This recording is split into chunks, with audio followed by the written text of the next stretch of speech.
Welcome to Rebuilding LA After the Fires. I'm Jan Bresky, and in this podcast, I explore how Los Angeles recovers from the recent devastating wildfires.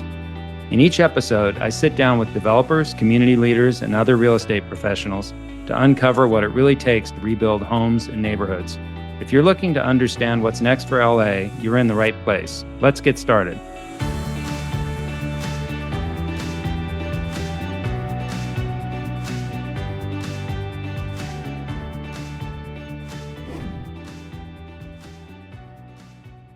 Okay, good morning, and thanks for joining us today. I'm really excited for today's guest, Kennedy Zak. Kennedy is an award-winning journalist with the Los Angeles Business Journal, and she has done a series of stories about the fires in Altadena and Pasadena. Kennedy, welcome. Hi, thank you so much for having me, Jan. So to start, let's talk about how you got into this profession and journalism and just a little bit of background about you, and then I'd love to jump into your stories that you've written and what you're hearing from your sources. Sure thing. Yeah, so I majored in journalism at USC Annenberg, so that was a great experience, renowned program, and really got to get an ear to the ground and kind of what's going on in Southern California. We really have a dedication there to reporting on the community that we're living in. And so from there, I got into local news after graduation, really focusing on my introduction to the real estate world was through kind of the city government coverage. So I was heavily involved in covering city council, and so got kind of the firsthand experience listening to developers and the permitting process, as well as landlords and tenants on the renter side of things. And so really kind of got my background first through local news at Glendale News-Press, and got to know the city side of things, and then moved to the LA Business Journal, where I have reported on banking, finance, and real estate. And so obviously there's a lot of overlap there, and I got to kind of understand the more technical business side of real estate, and really kind of expand that into what's going on with LA County housing. And obviously we were already in a housing crisis before the fires, and so kind of following what's happened since, how that's affecting not only the areas in the burn zones, but also the county as a whole, and other submarkets, and really kind of what it's going to take to rebuild. So I've sort of pivoted my focus a bit to rebuilding just since the fires as kind of a natural shift, but I still cover overall the office market, industrial space, and general trends kind of throughout the area. Terrific. And I was looking at your background earlier, and it looked like you might have moved to California from Texas. Is that right? Before you were in college? Yes. So you've adopted California, Southern California, as your home. And before we get into your coverage of the fires, you also represent a different generation than some of our other guests have, and then certainly than I do. And what's it been like, even before the fires, as a member of that generation coming and making your career start here in Southern California? What are some of the high level observations that you've had and that your generation is talking about, maybe related to housing as well, since that's the overlap with our topic today? Of course, it's super expensive. It's one of the least affordable places in the country, in the world. But what else? Let's maybe one or two details that people may not know about what your generation is saying and thinking about LA as a place to live. Definitely. I think obviously affordability is at the forefront, and coming from Texas, that was made very clear to me. I was used to 4,500 square foot home being $700,000. And so it was a big shift in terms of that, and being able to manage finances. And obviously we're seeing a lot more household number growth. And so more roommates and more people also kind of living with families for longer. And I think especially in the journalism community, and in my previous role at the Glendale News-Press, seeing a lot of colleagues who are born and raised in Southern California just having to live at home for quite a long time, as opposed to being able to kind of step out. And so the affordability is a big thing. I think too, there's the aspect of saving, but it's also not always sustainable. So you save enough to be able to live on your own, but then it's not actually a sustainable situation. So I think kind of deciding to start a career here has definitely been, I have no regrets. I think that the opportunities here are amazing. And obviously in real estate in Southern California, there's no shortage of things to discuss. And so I have no regrets, but yeah, it is a challenge and something that my colleagues that are my age or friends in my personal life, we're all kind of struggling with on those starter salaries and working through what that looks like. And I think too, obviously LA traffic, gas money, all of those things play a role, but I think it's all about dedication and deciding that this is kind of where you want to be and thinking of it as something that will propel you forward in the end due to just all the opportunity and availability of Yeah. Well, you certainly landed in an amazing seat to see what's happening in real estate and related to the fires. And just an aside, when I was around your age, I applied maybe a little younger for a job, an internship at The Economist. And I think I was very interested in journalism also. And if I had gotten that internship, I wouldn't be surprised if I would have been a journalist at least for quite a while after that, because it's a great place to really observe what's happening in society and be able to sort of synthesize it for people. So on that note, um, tell us about maybe one of the storylines that you're following, one of the source discussions that you've had recently that sticks in your head relating to the rebuilding after the fires. Just pick one that you think is worth mentioning for our audience.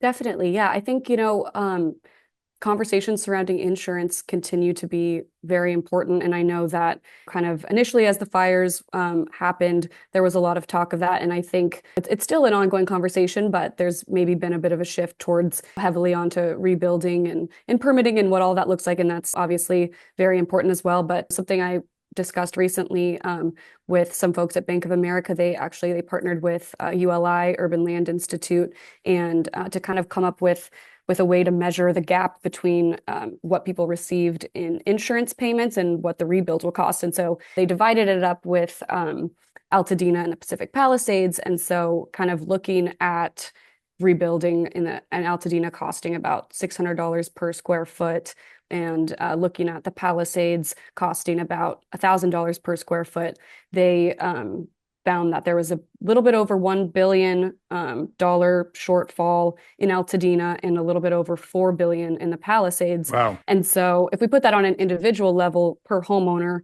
that for Altadena, that looks like $300,000 per home, and the Palisades about $900,000 per home. And so So there's a gap between the expected cost to rebuild and the insurance coverage.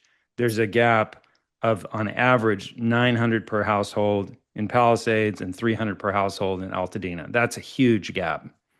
definitely, yeah. And so the way to kind of that I'm looking at it, given the square footage estimates that they provided, is one way to kind of poke at that or help close that gap is how can we build for less? And so how can we build for less than $600 per square foot in Altadena? And how can we build less for $1,000 per square foot in the Palisades? And there's been a lot of interesting companies and developers with innovative ideas and competitive pricing. And so Let's talk about that. So clearly there are a lot of people who want to rebuild, but they have a shortfall with their insurance coverage. So ways of shaving cost off the rebuild would be top of mind there.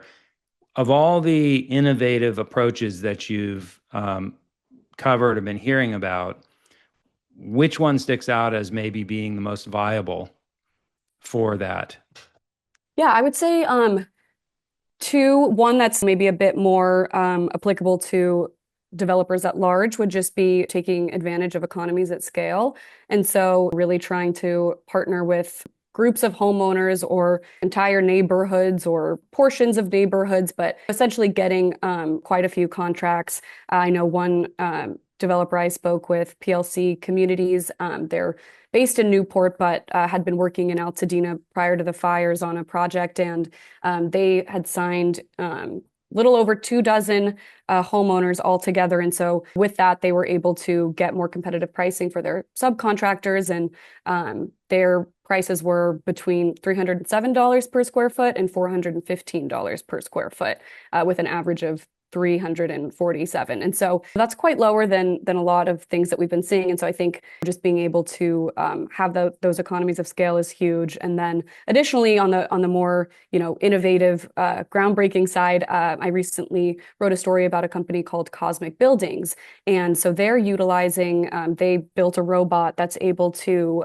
create the structural paneling for homes, and they're doing it through micro factories that they're building on site in the neighborhoods in which they're building. And so one of the biggest kind of issues with modular buildings and ideas like that is that the shipping is complicated and costly. And so to be able to build pretty much on site and be able to move these factories mobily is a huge So cost saver. let's slow down a little bit. There's a lot to talk about there. Yes.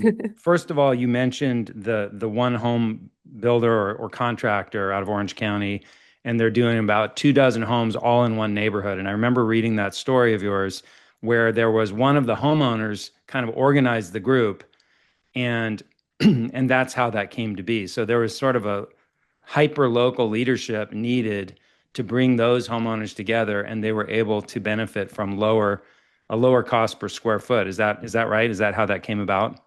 Yes, and I got to speak with the homeowner who kind of helped mobilize and organize the neighbors, and I was just very impressed because obviously we know that losing a home is a very emotional process. But I think it wasn't even a day or two after the fires, she called this developer after having seen signs of theirs throughout the neighborhood on previous projects and said, hey, look, let's get something rolling. We want to be back in this community. And so I think leadership is something that people are really looking for. And actually recently, the Department of Angels, which came about as a result of the fires, they recently surveyed close to 2,000 homeowners in both Altadena and Palisades back in June, and found that the top answer for where people are getting their information is neighbors, which I found to be very interesting. I think it's been a long theme of kind of a lack of maybe just one person or one entity to look for towards guidance. And I think that people ranking their neighbors as the top source of information is pretty telling that issue hasn't been mitigated. Yeah. You're touching on so many of the themes that I wanted to investigate with this series of interviews, and I already sense we're going to run out of time before we can cover them all. Um, let's just switch gears since you mentioned the sort of technology-based solution that you covered in your latest article. Is that something that is being discussed seriously as a solution for rebuilding in these two fire zones, or is that already happening? Do they have any contracts to do work in either of the fire zones? Yes, they have contracts. I believe the last I checked in with them, they had a dozen contracts and then about 50 families that they were working on with designs who they expected to sign shortly after. And I think it is being taken seriously in that they've been able to work with the city and county on kind of a streamlined permit process. And so part of their AI use of AI and technology is not only in this robot that's framing the homes, but also in their design generations, they're being able to kind of have their designs run through many different building codes, zoning codes, all these things, and kind of getting their system to weed out anything that could cause delays in the permitting process, which is creating some headway there. And they've already had at least one permit approved in the Altadena area since the last I talked with them. So There could be more they're now. attacking it from two different directions. One is trying to come up with a design that's going to go right through easily through permitting, but based on knowing the codes with AI, and also the actual construction and framing of the house using a robot for that. Well, that's exciting, and I think again a lot of the homeowners are probably more my generation and are not as familiar with what AI can do. So having companies come in and bring options is great. But also, I'm guessing a lot of the people in my generation are a little skeptical about, do I want to count on some AI breakthrough to help me actually rebuild my home? Because we've seen decades of technology not really changing very much, and a lot of people hyping up the latest technology for real estate, and then almost always those promises and dreams end up not living up to expectations, and usually the companies end up going out of business. Prop tech, in my experience, is sort of a mostly mostly hype, and it hasn't had much reality that's affected in certain areas. There have been businesses built, but in terms of how we build homes, it's still stick by stick for the most part. So, um, so you mentioned that people are getting their information from neighbors. Um, what else are you hearing from your sources? And one of the problems that's evident to me is that we don't have a strong executive position in the city of LA or the county of LA. We have this dispersed power across city council people and supervisors in the county level. What are people saying about the government's role, and are people um, satisfied, very dissatisfied? Are they understanding? Is there any kind of feedback that we need a stronger executive to meet this challenge, a stronger executive role? Because it's a structural problem that we just don't have a strong executive in LA. Yeah, definitely. I think that's been a top issue since the fires. And obviously, there was a time where we had Steve Soboroff as the chief recovery officer, but that didn't last extremely long, temporary contract. And so I think that, especially after that kind of unfolded, people really wanted someone to look to. And I think, as you mentioned, the complications with county versus city and incorporated versus unincorporated, there's a lot of ability kind of for miscommunication, and also just the need to understand the differences in the areas and in what it takes to get things off the ground. And I think we're seeing about 94% of the permits that have been issued are in the Altadena area. And to give context, they have submitted more applications. So I think it's important to note that as well. But it is still a large difference. There's 251 in Altadena and 268 total. So that's a huge percentage. And so I think in terms of leadership, folks dedicated at the county level want to focus on serving the community that they represent, and same thing with the city, and that's understandable in its own right. But I do think that greater collaboration and having someone or a body of people that people feel like they can go to is important. And through that, I'm hearing a lot too just about the importance of a public and private partnership with that. And so being able to pull from different expertise on the civic level, but also the business and finance angle, and different options for private financing. And obviously, philanthropy plays a role in that, and what nonprofits are doing with regard to the research and data that a lot of these organizations are giving us, but also different donations and kind of being able to help fund things through that. So I think there's strength in there being a lot of people who are wanting to get involved and a lot of voices in the room, but I do think being able to bring them together and have kind of a unified front, or maybe a representative from each of these sort of sectors could definitely be helpful for people to kind of understand where they need to go from here. Let's go back to this concept of trying to organize things and cut cost. You wrote an article about something called Case Study 2.0, which I thought was fascinating. And I went to the website and looked at the designs.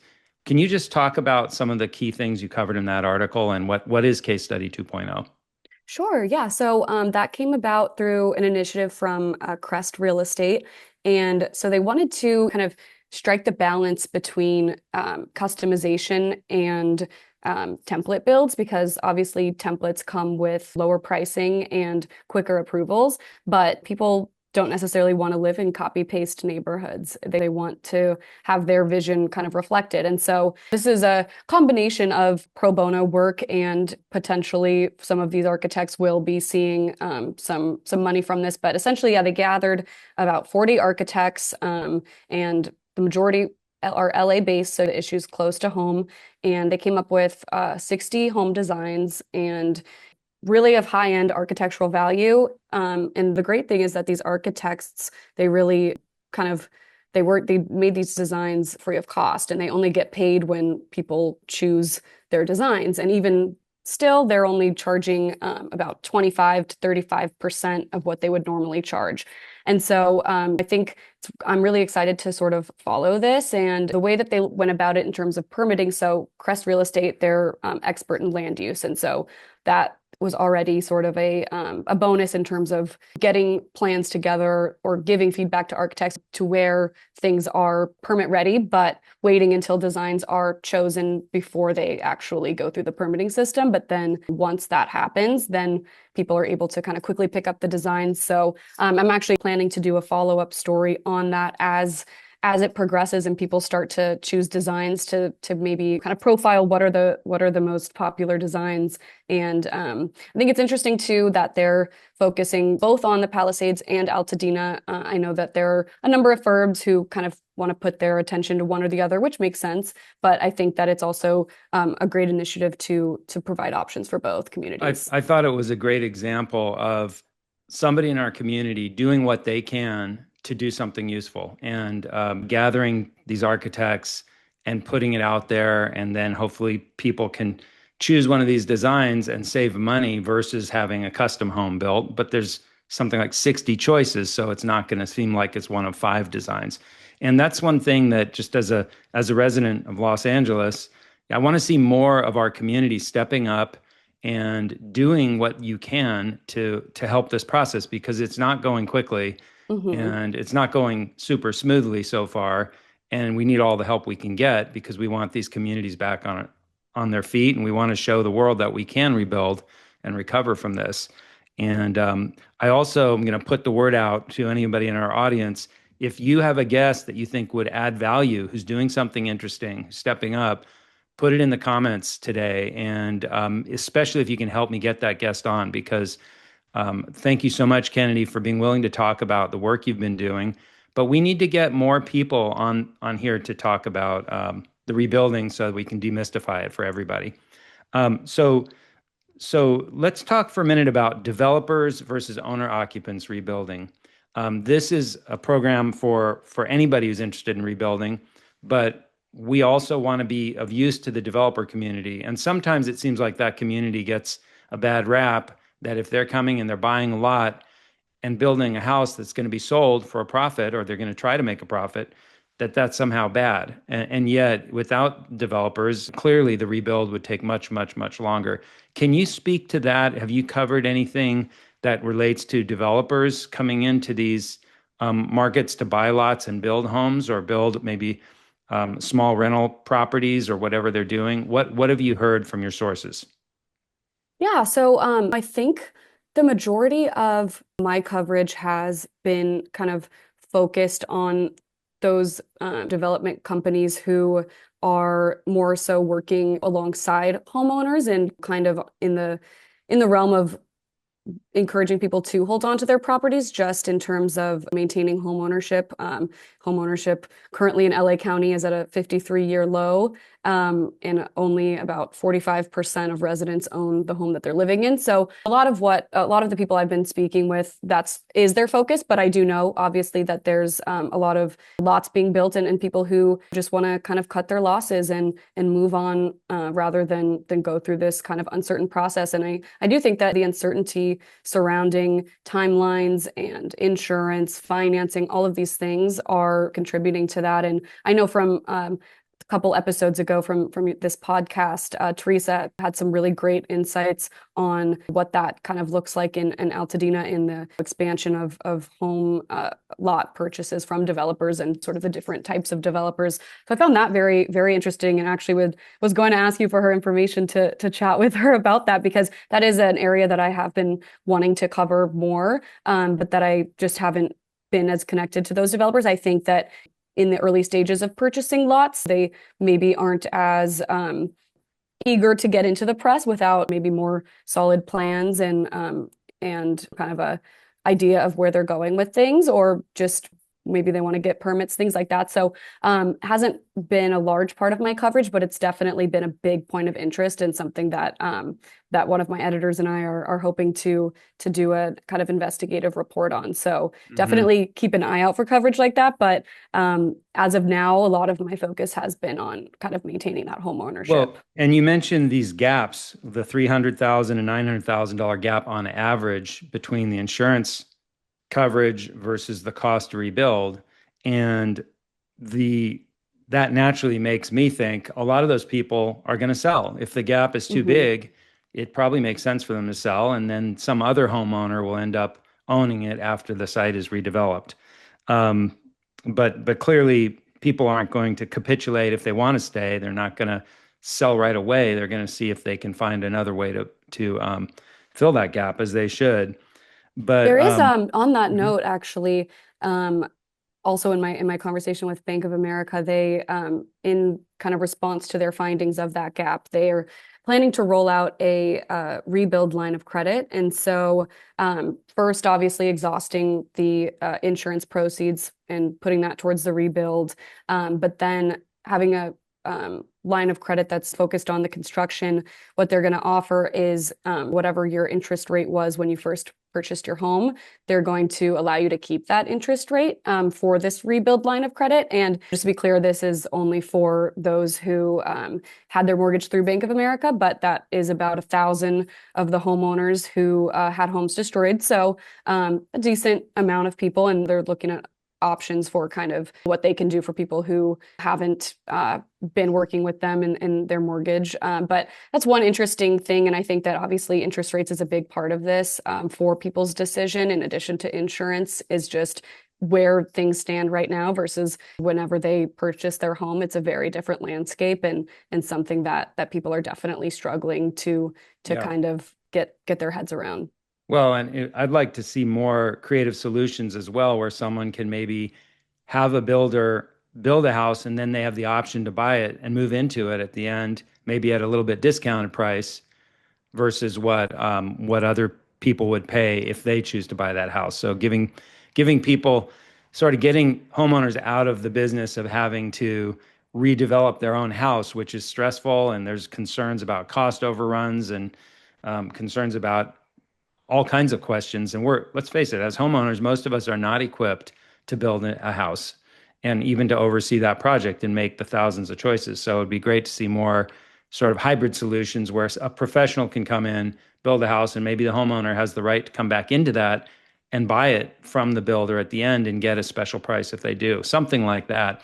Well, I think we're coming up on our 30-minute mark, Kennedy. So before we wrap up, is there anything else that you'd like to add that you think would be of interest to our audience, or any call outs that you have? Definitely, yeah. I think that one interesting conversation that I'm hearing come up, and just as a reminder, as a journalist, not my opinion, but just things that I'm hearing is in terms of the already major housing supply issues that LA had prior to the fires. People are kind of questioning whether we should be rebuilding for the past of those communities or for the future of LA in terms of multifamily housing, workforce housing, just higher density building in general. And we've got a lot of land, open land, and a lot of opportunity to kind of rethink the way that we look at housing in these neighborhoods. And I do understand completely the desire to have a community come back. It's no one's fault that their community was destroyed, and there's a lot of power in community, especially somewhere as large as LA. There's obviously such tight communities in these pockets, in these neighborhoods, in these subcities. And so I think that the community preservation is really important. But I am hearing a lot of talk from people about just what does LA really need the most? And so I think that that is something that's interesting. And I hear it as sort of an idea or a thought, but I haven't really heard of any developers kind of acting on this or plans in place that are pushing towards that. So just something Yeah, I think is relevant to the conversation. yeah, and I noticed that Pacific Palisades opted out of the SB 9 statewide laws. They were able to get an exemption so that you cannot build multiple ADUs on a backyard.